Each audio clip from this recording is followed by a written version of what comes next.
Are you looking to buy a new camera? If you are, you came to the right place. Okay. Today, I'm going to show you the difference between mirrorless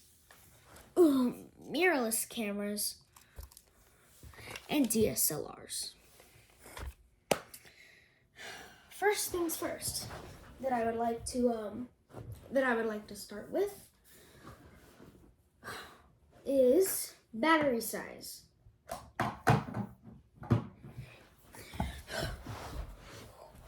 Mirrorless cameras were made a couple of years ago. They first started being made by Sony. This is the A7 Mark II.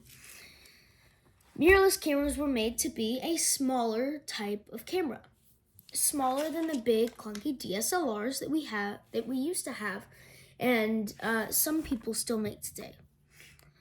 People like Canon and Nikon made really great DSLRs, and they were the most recommended for sports photographers and studio photographers. But then in 2013, Sony came out with the Sony A7 Mark I. It was the first mirrorless camera. It wasn't great. It was kind of uncomfortable to hold. I've used it, and from my experience, it was kind of uncomfortable to hold, and it was not great. It had a slow burst rate. Just overall wasn't a great camera. Now, the main difference between mirrorless cameras and DSLRs, besides the fact that mirrorless cameras have zero mirror mechanism inside, and instead DSLRs have that mirror assembly inside. Obviously, because DSLRs are bigger, they have bigger batteries. This is the battery to my Canon EOS 2000D, also known as the Rebel T7. Something that I recommend, if you're going to buy one of these Sony mirrorless cameras, or any mirrorless camera for that matter, I advise you get extra batteries, because look at that size difference. It's less than 50% battery life that I got on this, which is exactly why I recommend you keep extra batteries. I have 3 extra batteries. That does not include the one that I have in the camera right now, which is right there. Now, this really depends on the model that you get, but with some DSLRs, when you want to change your SD card, you have to go down into the battery compartment, where you'll find your SD card slot right there, as well as your battery. Now, this varies from DSLR to DSLR, but I happen to be unlucky and grabbed the one that had that. Now, neither of them have dual card slots, which I don't really care for because I'm just an enthusiast photographer. I'm not professional yet. But what I like is the SD card slots right here rather than on the bottom. Now, also, your flashes will still work with this camera that worked with your Canon DSLR, at least most of them. I have a Godox V850 Mark II flash, which I did originally use on this camera, but then I got this one today, and I started using it on this one. Now, something that I do notice is with the lenses, the 28-70 is heavier than Canon's 18-55. If I were to take off the 18-55 and take off this one, the Sony is visibly heavier because it has inside, it's got more mechanism inside. Now, remember that these lenses are also bigger because of the bigger full frame sensor that's inside of the Sony. Beautiful as ever. Now, something else that I didn't notice is most DSLRs are heavier than most mirrorless cameras. The Canon 1DX Mark III is heavier than the Canon EOS R3. Now, whenever it comes to these smaller DSLRs and these smaller mirrorless cameras, it's kind of hard to tell which is heavier and which is lighter because they vary in weight. Again, by the lenses that you put on them. Now, granted, Sony cameras, well, not Sony cameras, but mirrorless cameras in general do have smaller batteries, but newer mirrorless cameras like the Sony a7 III and a7 IV, as well as the Canon R6 and the Canon R5, have bigger batteries to compensate for that battery life that you do get on these. Now, I did use this camera with the kit lens for a while. I've used it for I think January 3rd-ish will mark 1 year. And in those, which it's been 11 months right now, in those 11 months, I'd never really liked this camera. I didn't use it a lot. It was a pain to use. I did not like it, I'll be honest. Personally, I don't think I'd ever go back to a Canon. Yeah, I don't think I'd ever get another Canon. I think that from now on, it's only going to be Sony cameras. And the thing is, I really like the picture quality. Most people like doing photography, at least right now, on their iPhones. And I know of a lot of people who do that. If you're one of those iPhone photographers, I have some good news for you. If you're looking to advance your photography and get a better camera like one of these or one of these, I'm sorry to tell you, but if you pick up a camera like this Canon EOS 2000D, you're not going to find much of a difference. The thing is, this camera is not very fun to use. That's the main reason people want to buy a camera. This camera is fun to use. Now, the thing is, this doesn't have great image quality. Granted, these have the same amount of megapixels, but the image quality is overall better on the Sony than it is on the Canon. Now, this is from my personal experience, and these are my opinions. You go for whichever camera you want to, but this is basically just a recommendation that you should get a mirrorless camera like this one here over a DSLR like this one here. Now, if you do get a Sony, iPhone users, I have some good news for you.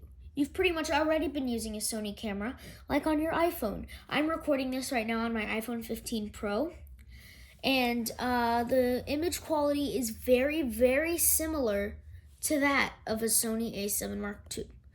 If you have 48 megapixels turned on your phone, even though the files are massive, you're not going to find much of a difference over your cell phone than you are into a camera. The only difference that you're going to find is the experience, because most Sony cameras have 24 megapixels.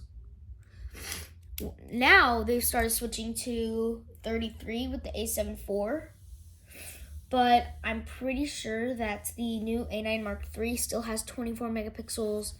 This camera has 24 megapixels. The a7 III has 24 megapixels. But yeah, if you're able to find a Sony a7 II in good condition, you can find them for sub $1,000. They're really good cameras. And if you pick up a 28-70, it's a good all-around lens for starters. The thing is, you have a wide range. You've got 28, you've got 35, you've got 50, and you have 70. And then you have everything that's in between all of those focal lengths. And the thing is, those are great focal lengths, but depending on what you want to do, you might want to get either a super zoom lens, like an 18-135, or you want to get a some prime lenses, which I do like prime lenses. I really want an 85 f1.2. I heard Samyang makes a good one. But yeah, I'm gonna be honest, I found better results with my Sony than I did with my Canon. This, throw in the garbage. I don't like, well, not throw in the garbage, but like, I'm only keeping my Canon for one reason. And that one reason is for kids.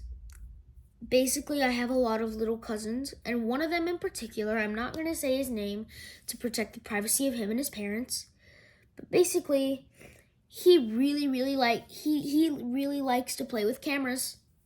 And every time he comes over to my house, which happens to be like one of his favorite places in the whole wide world, and I happen to be one of his favorite cousins, he gets to use this camera.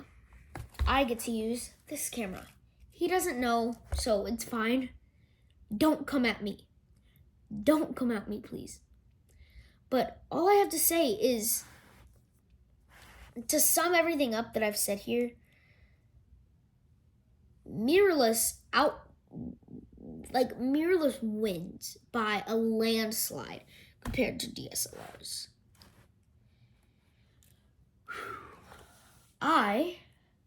If I grab my computer over here, because my computer just so happens to be right here. Oh no, we're dead. Hold on.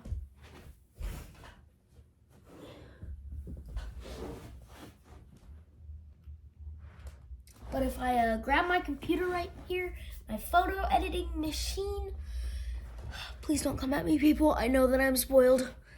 I know I'm spoiled. I know it. I just know it. But if you go onto this website, right, it's called cameradecision.com.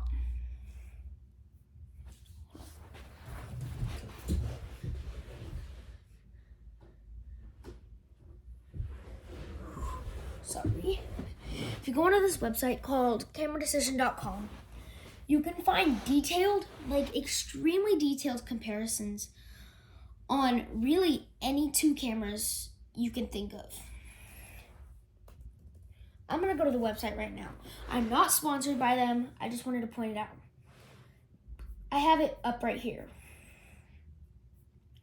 Now, I'm going to list off the differences between the between the Sony a7 Mark II and the Canon EOS 2000D, also known as the Canon EOS Rebel T7. First of all, this has sensor shift image stabilization. This has nothing. This has a tilty screen, so you can shoot from, up high and from down low. This also has nothing. This has a viewfinder magnification of 0.71x. This has 0.5x.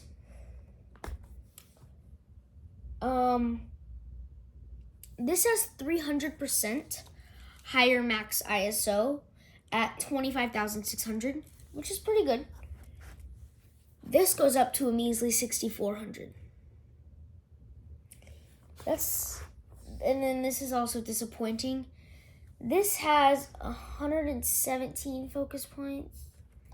It's okay. I'm pretty sure the A7 IV has like 791. But it's better than this, which has 9.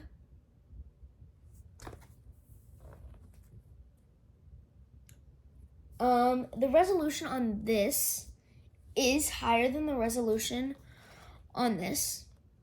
This has a 920,000 pixel back screen. This has a 1.23 million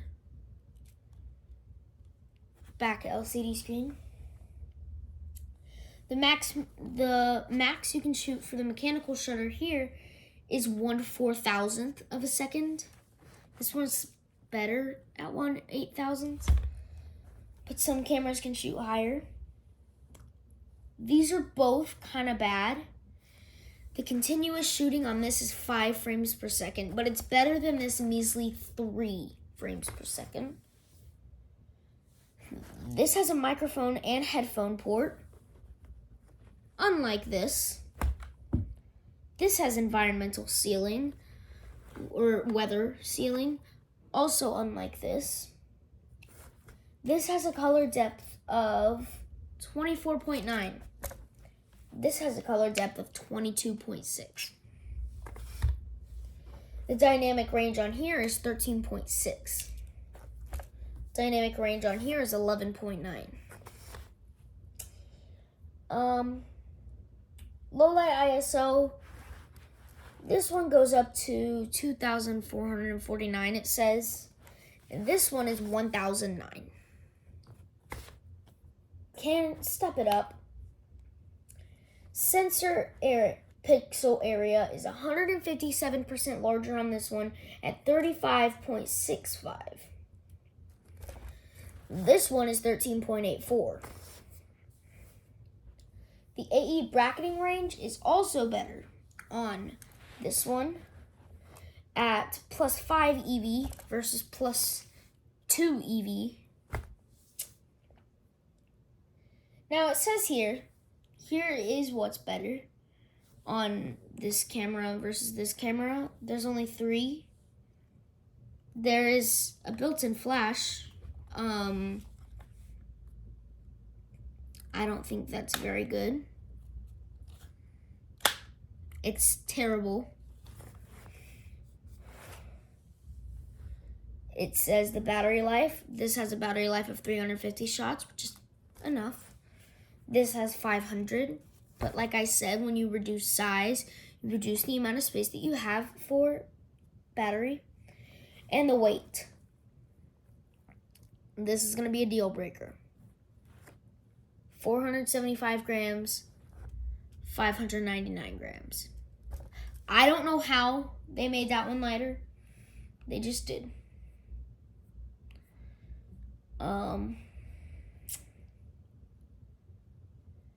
This one is also slightly bigger.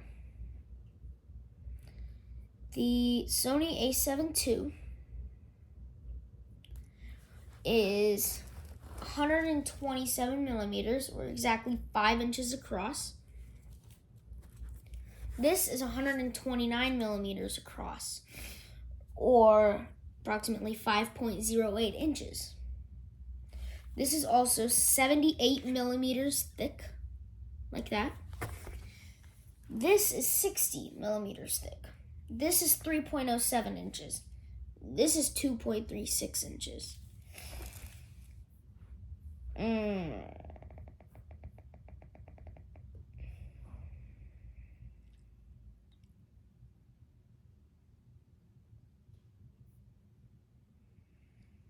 The sensor size is also pretty different. This has a 35.8 by 23.9 full frame sensor. This has a 22.3 by 14.9 millimeter APS-C sensor. So this is also going to give you a lot more detail.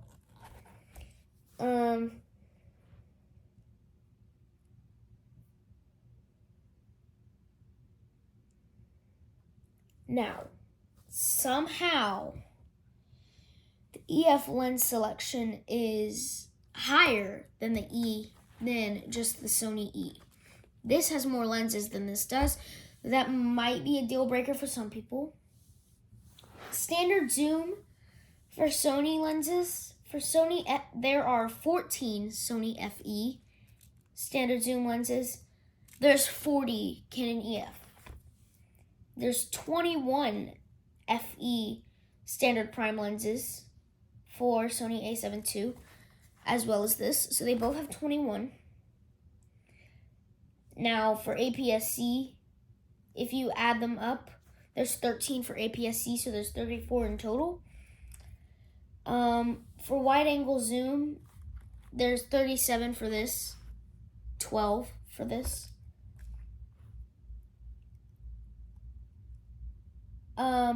There's 42 wide angles for this, 51 for the EF. Here, I'm just gonna do this. Sony, Canon. For telephoto zoom, 19 for this, 59 for this. But it's also Canon EF. For telephoto prime, there's 22 for this, 44 for this. For super zoom, there's 2 for this, and there's 28 for this. For wide angle fisheye, there are 0 full frame, but there's 2 APS-C for this, 7 for this. For macro prime, there's 9 for this, 8 of them are full frame, 28 for this. For whatever perspective control means, perspective control primes, there are 16 for this, 2 for this. For telephoto mirror prime, I don't know what that means. There's 1 for this and none for this. In total, this has 205 lenses, 142 of which are for full frame. This has 333.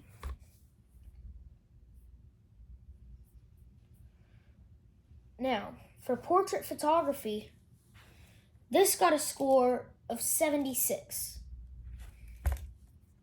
This got a score of 56. For street photography, this got a score of 96, while this got a score of 58. For sports photography, what surprised me, this got a 74. Somehow this got a 75. Although obviously, this is better, besides the optical viewfinder. I don't know if that's what gave it the extra point. Let's see. For landscape photography, neither of them did well. This got a score of 48. This got a score of 44.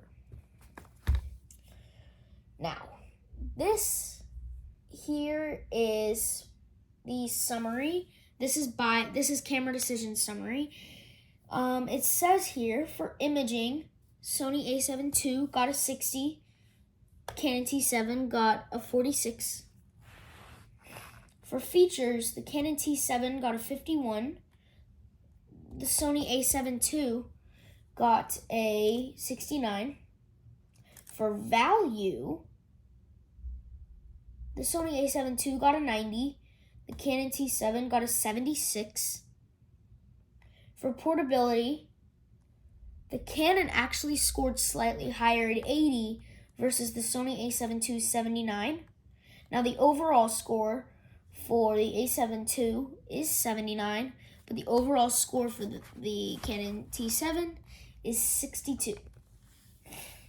Now, the Sony a7 II scored 57 out of 118 SLR style mirrorless cameras, and the Canon T7 ranked 37 out of 80 in compact SLR cameras.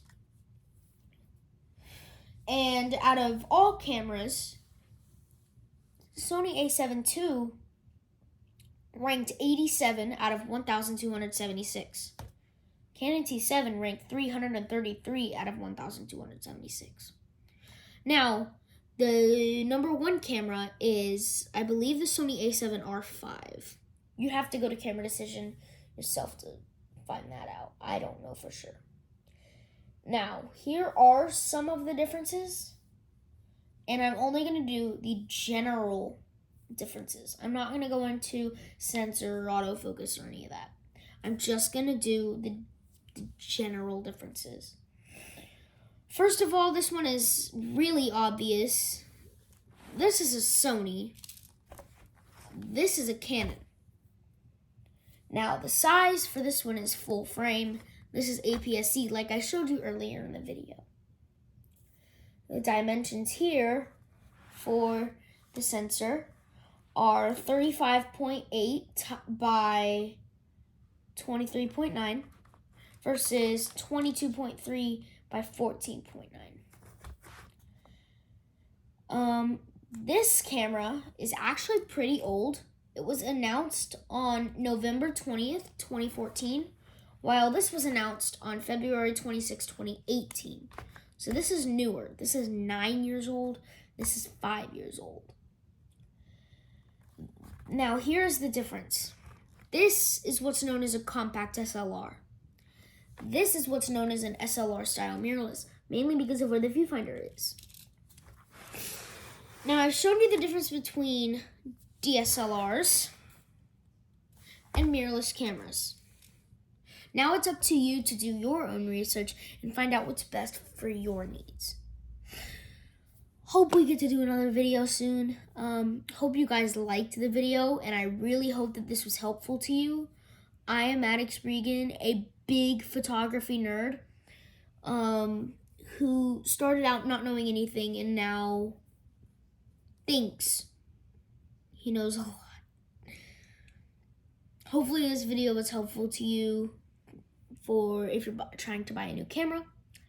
And I will see you on the next one. Kapoosh.